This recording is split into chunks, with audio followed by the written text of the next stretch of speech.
the Concerto for Cootie, written from Duke Ellington for Cootie Williams.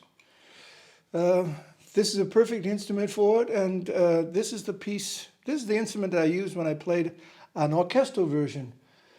Jonathan Sears used to be the general music director 12 years here, and his wife, Carmen Fugas, did a lot of work with me together as a soprano, natural trumpet or basic piccolo trumpet, and a lot of concerts with organ, and wonderful singer, wonderful soprano. She sings in Hanover Opera. And when Jonathan was general music director here, he had a concert was called Concerto.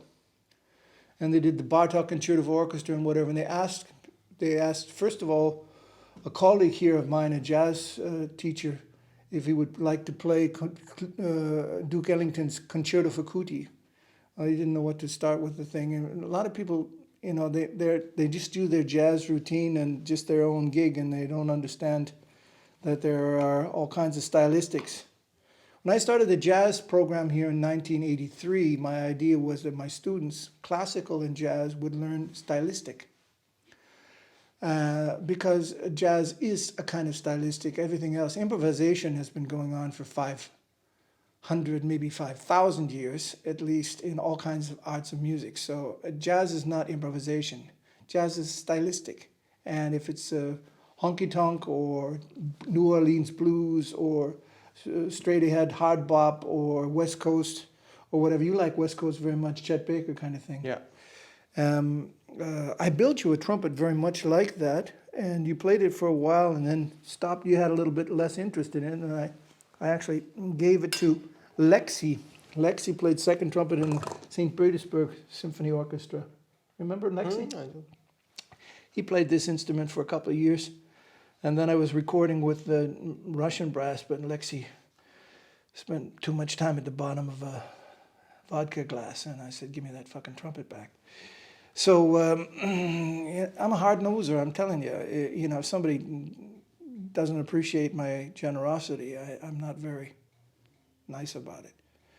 But I don't think it's necessary to be nice about it when somebody treats you like you're something to be used. But this is a very good trumpet. Remember, it has 2 different tuning slides. Remember, Sean? Yeah. And if you just change the tuning slide, this tuning slide with the plate or this one, makes a big difference in the sound. John, you played this for years yourself.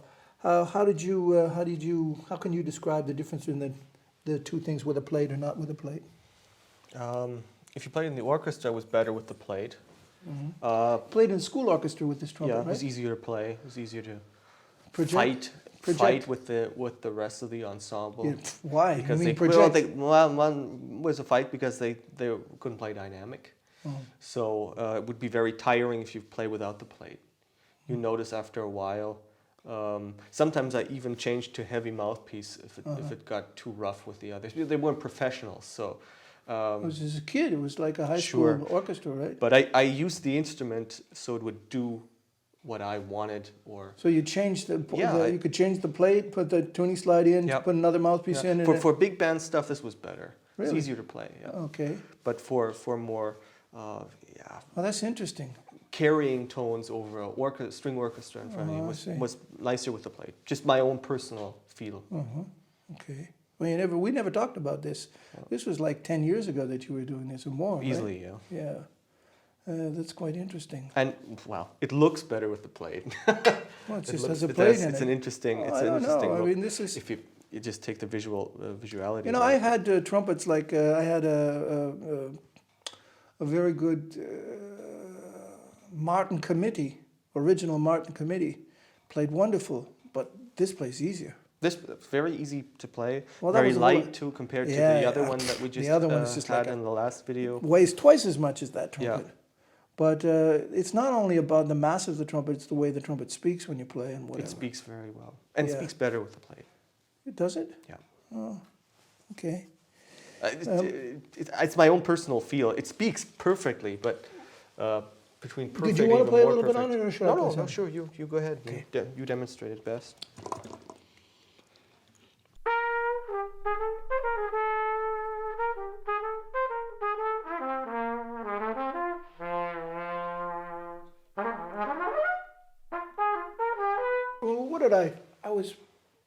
I had to move everything around here. I had some. What piece was I playing when you just came?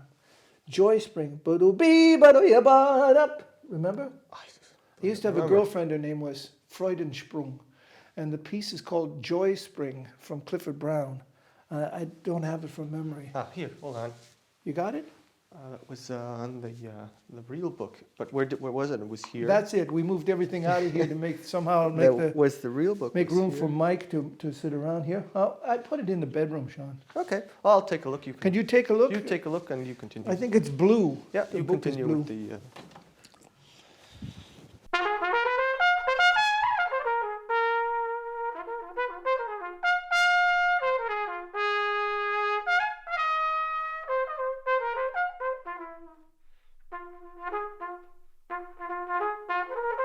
That's a piece called Switch in Time. I remember playing that when I was a kid in big band by Sammy Nestico. It's a standard big band piece. Did you find the book, Sean? Did you find the book? Great.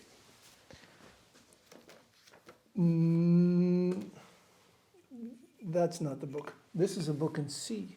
That was the only book that was there. Oh, man. Okay, the other book was blue. This is yellow. I'll take a look. I have to play Sorry another about that. key.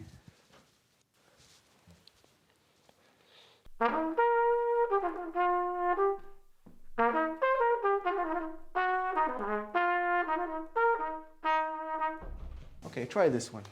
Yeah, okay. Thanks. Oops, sorry about that. I just like the name of the tune because it reminds me of this girlfriend. Beautiful girl. Okay, there you go. I think you said you knew her son. Her daughter. She What's only her has a name daughter. again? What's I don't her name? remember. Andrea? I have no idea, Dad. What's male and what's female in German? Andrea Freudensprung, yeah. Yeah, that's it.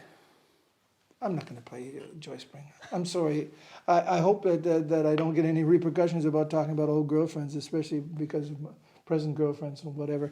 And this is a present that I got for my birthday that I promised to open up when you were here. So I got one present. Not bad. Did you bring me a present? Yeah. You just being here is the present, There right? you go. That's it, yeah. Okay, well, that's the kind of thing you have to deal with when you get old and crunchy. My son said one time. But what I wanted to do was actually show you what you have to do sometimes. This piece, Concerto for Kuti, that I was talking about before. I'm going to take this trumpet, the wrong trumpet. You need to understand that. Thanks. That you sometimes you have to play certain stylistics. And Kuti liked to play a growl when he played. This was very prominent and a part of the stylistic of the time. Somebody like Louis Armstrong studied with a guy named King Oliver. As a matter of fact, he went from New Orleans to Chicago because King Oliver, the very famous cornet soloist in Chicago, invited him to come along. And King Oliver he invented the things called, what the Germans called a Glasdämpfer, a glass mute. When a glass mute is exactly that, can you take it for a second, John? Mm-hmm. A glass mute is exactly that. King Oliver would use a glass as a mute.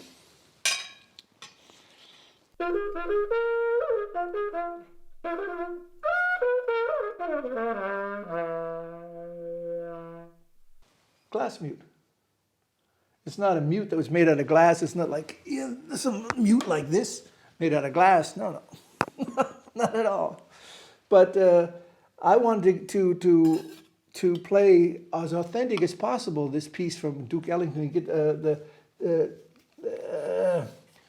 the Cootie Williams sound, and he used to use a growl. Now a lot of people use a flutter tongue,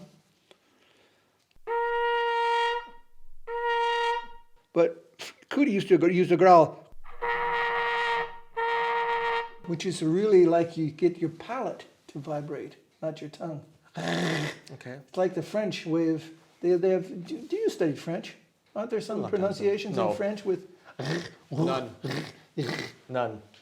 Of course there are. I have some French friends. I had a French girlfriend for a while, but I can't remember her. Another girlfriend. Yeah, okay, but anyway.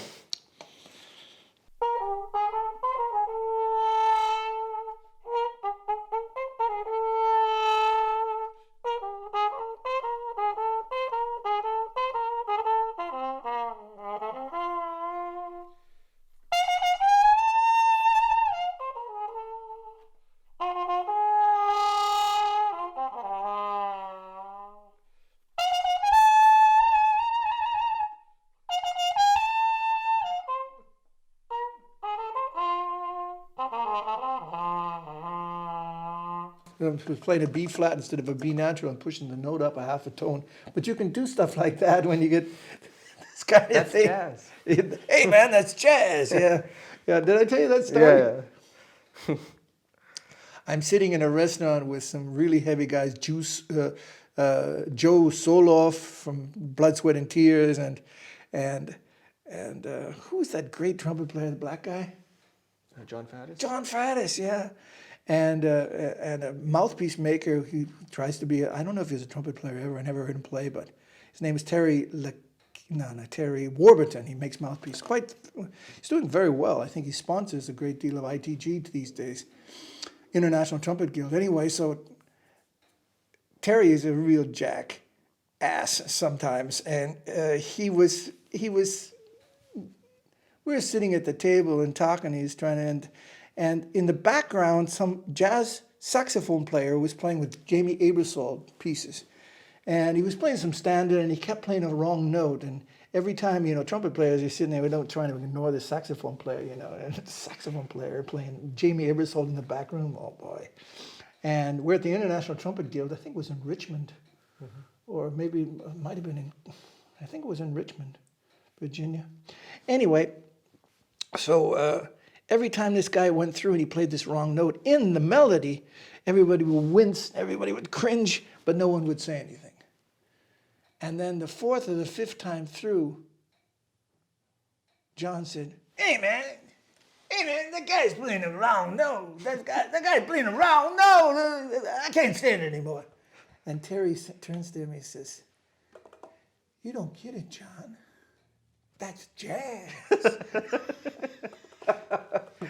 It really cracked everybody up, and it's really typical of Terry. But anyway, wrong notes are not jazz, and but when you make a wrong note to make it right, that's cool.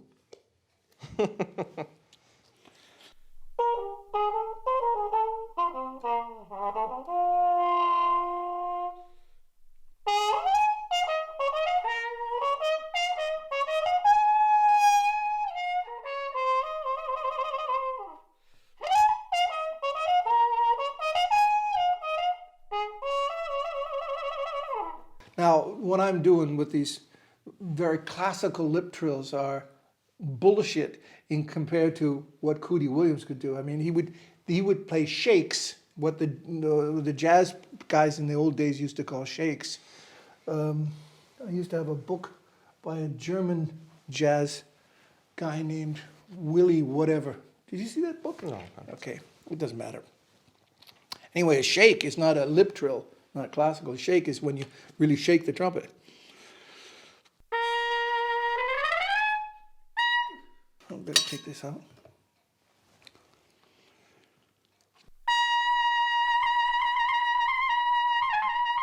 Which is really the last thing you want to do with your embouchure if you want to play the classical trumpet or whatever later.